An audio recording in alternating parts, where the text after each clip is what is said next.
is a simple model for homologous recombination. While it is now clear that most recombination events involve synthesis of new DNA, a feature absent from this model, the Holliday model is still useful for understanding recombination.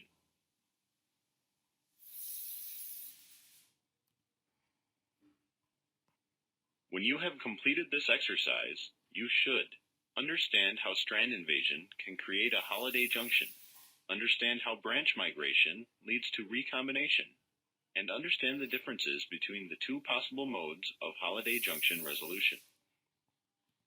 To visualize homologous recombination using the Holliday model, it is useful to first picture two homologous double-stranded DNA molecules aligned with one another. These DNA duplexes may carry different alleles of the same gene. In the first step of the Holliday model, single-strand nicks form at identical positions in each DNA duplex. DNA strands near the nick sites peel away from their complementary strands and base pair with the homologous duplex. This step is called strand invasion. The DNA intermediate in which two DNA duplexes are connected by crossing DNA strands is called a Holliday junction. Remember, since the duplexes are identical or nearly identical in sequence, each of the nick strands is able to base pair with the uncleaved strand on the opposite duplex. The Holliday junction can move along the DNA by repeated melting and formation of base pairs. Each time the junction moves, base pairs are broken in the parental DNA molecules, and identical base pairs are formed in the recombination intermediate. This process is called branch migration.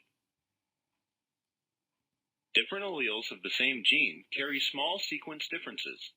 During branch migration through these regions of sequence difference, DNA duplexes are formed carrying one or a few sequence mismatches. These regions are called heteroduplex DNA. The final step of DNA recombination is cleavage of the Holliday junction to regenerate two separate DNA duplexes. This process is called resolution. To aid in the visualization of this step, the Holliday junction is rotated to give a square planar structure with no crossing strands. Resolution can occur at one of two possible sites. Cleavage at each of these sites results in a different genetic outcome. One of the possible cut sites is in the pair of strands that remained uncut during the first step of recombination. These strands can be easily identified because they each consist of a single color at this point in the model. The resulting duplexes are called splice recombination products because the two original duplexes are now spliced together, with the DNA sequences flanking the site of recombination swapped. This may not be obvious in the short stretches of DNA shown, but should become clearer in the context of longer DNA duplexes. The resulting duplexes now carry one pair of alleles from one parent, a region of heteroduplex DNA, and the pair of alleles from the other parent. Since the C alleles have switched from one duplex to the other, these products are also called crossover products.